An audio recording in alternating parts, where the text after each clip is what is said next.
কোনো কারণেই মুক্তিযোদ্ধার সম্মানী ভাতার সঙ্গে অন্য কারো সম্মানী ভাতার কোনো তুলনা হতে পারে না। কাজেই মুক্তিযোদ্ধা আর জুলাই যুদ্ধ, আমি জুলাই যুদ্ধকে অসম্মান করছি না, কিন্তু মুক্তিযোদ্ধার সাথে কাউকে তুলনা করলে কিন্তু ভবিষ্যতে 5 বছর পরে আর উত্তরটা দিতে পারবেন না, এটা হবে না।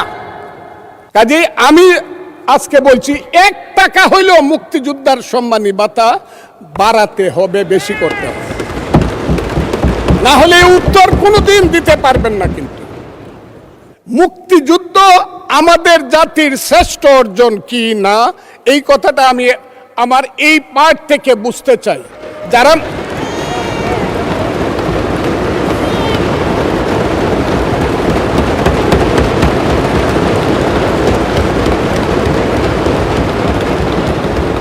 তাহলে 146 এবং 47 ধারায়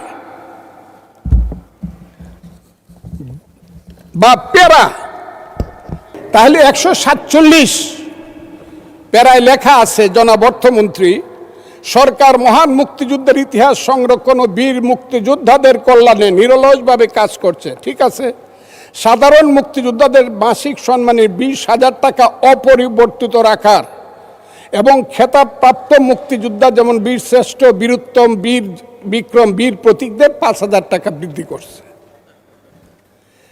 ঠিক 48 ওনারা এসে লিখতেছেন জুলাই অভ্যুত্থানে, আমি তাদেরকেও শ্রদ্ধা করি, জুলাই অভ্যুত্থানকেও আমি শ্রদ্ধা করি।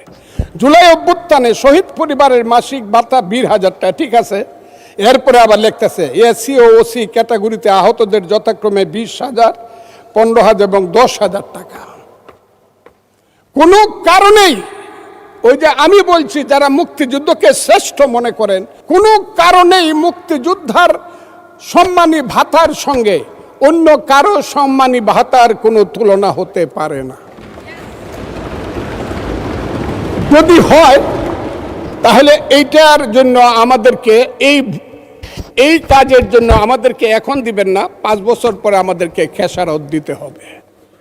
কারণ এখানে যারা আসছেন, যদি নিজেকে অসত্য বলে মনে না করেন বা বুকে হাত দিয়ে বলতে পারেন, সব লোক অন্তত 99% এমপি বিএনপির যারা হয়েছেন, তারা প্রত্যেকেই শেষ পর্যন্ত বলতে হয়েছে আমরা শহীদ মুক্তিযোদ্ধা জিয়াউর রহমানের দল, আমরা মুক্তিযুদ্ধের পক্ষে, এই কথাটা বলে আসছে। আর তারা বলছে তারা জুলাইয়ের পক্ষে এবং সৎ নেতৃত্বের পক্ষে, সৎ রাজনীতির পক্ষে। কাজেই মুক্তিযোদ্ধা আর জুলাই যুদ্ধ, আমি জুলাই যুদ্ধকে অসম্মান করছি না, কিন্তু মুক্তিযোদ্ধার সাথে কাউকে তুলনা করলে কিন্তু ভবিষ্যতে 5 বছর পরে আর উত্তরটা দিতে পারবেন না, এটা হবে না। কাজেই আমি আজকে বলছি 1 টাকা হইলেও মুক্তিযোদ্ধার সম্মানী ভাতা বাড়াতে হবে, বেশি করতে হবে, না হলে উত্তর কোনোদিন দিতে পারবেন না। কিন্তু